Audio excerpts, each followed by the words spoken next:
tayo dito sa Erosin, Sorsogon, kung saan natatanaw natin ang magandang view. Pero malaking ilog dito. Dito lang yan sa Gulang-Gulang, Erosin, Gulan, Sorsogon. Hindi, Sorsogon, Philippines. Oh, hello sa mga supporters natin dyan, mga followers. Welcome kayo sa motovlog natin. Tara, samahan ninyo ako. Pauwi na kami, papunta na kami sa Bulan.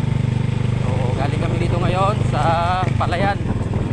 Tingnan namin kung gaano kalawak ang sira ng Bagyo Christine sa ilog dito sa Gulang-Gulang, Erosin. Ayun, nakita nyo ang tulay.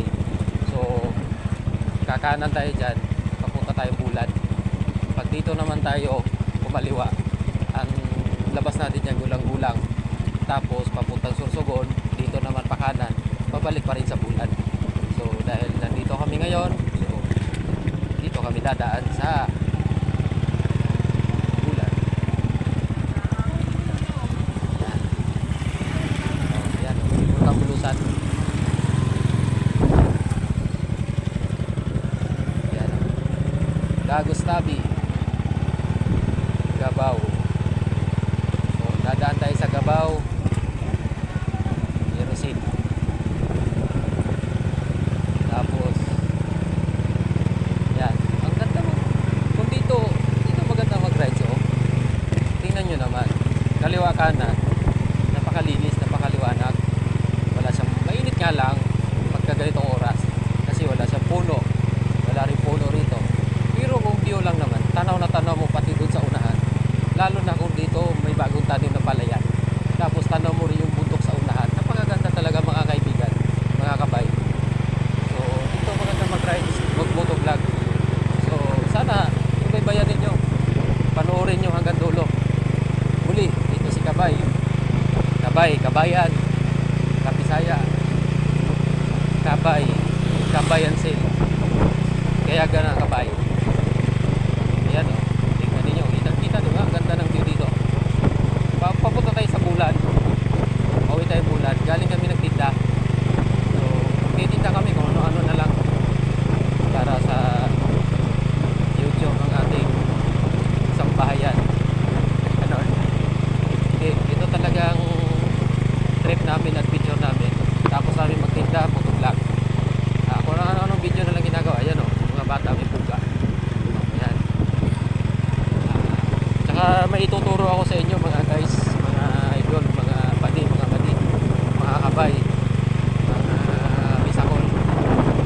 Nakita nyo yung putol-putol na puti na yan sa gitna ng kalsada. Alam nyo ba ang ibig sabihin yan? Yung mga may lisensya dyan, alam nila yan. Kasi lalo na kung dumaan naman sa sinigamit sa LTO, alam nila yan. Yan o, murado na nga nito. At dito, bagong gawa kasi itong kalsada, kaya murado talaga. Tingnan nyo. Ibig sabihin nun, broken white lane, pwede kang mag-overtake. Yun ang ibig sabihin nun. So, kayo ay nakakita ng ganun sa gitna ng kalsada, ibig sabihin nun, malinis naman, wala naman siyang, hindi naman delikadong mag-overtake. Pwede mo mag-overtake sa ganun. Mamaya, papakita ko rin sa inyo yung bawal naman mag-overtake. May nakasulat din sa kalsada. Ibig sabihin, may guhit din yan. Nandito na kami sa Gabaw, Erosin, Sorsogon. Yan, Gabaw. Pero bukas, babalik pa tayo rito. Dadaan kami muli.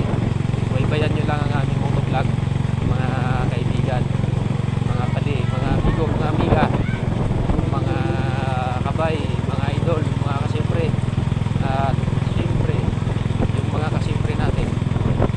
Pwede kayo sumama sa aming pagmumotovlog. Tara, dito na tayo ngayon sa Gabaw. Yan, ito yung lugar ng Gabaw.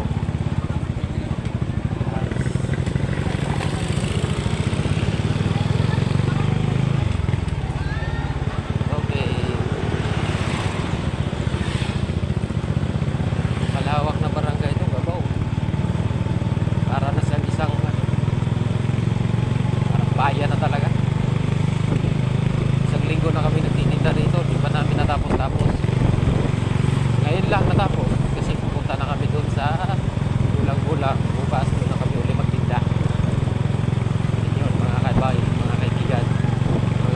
amiga, mga idol, mga siyempre, mga kapatid.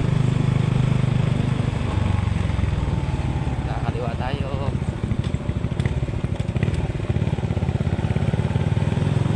Ah,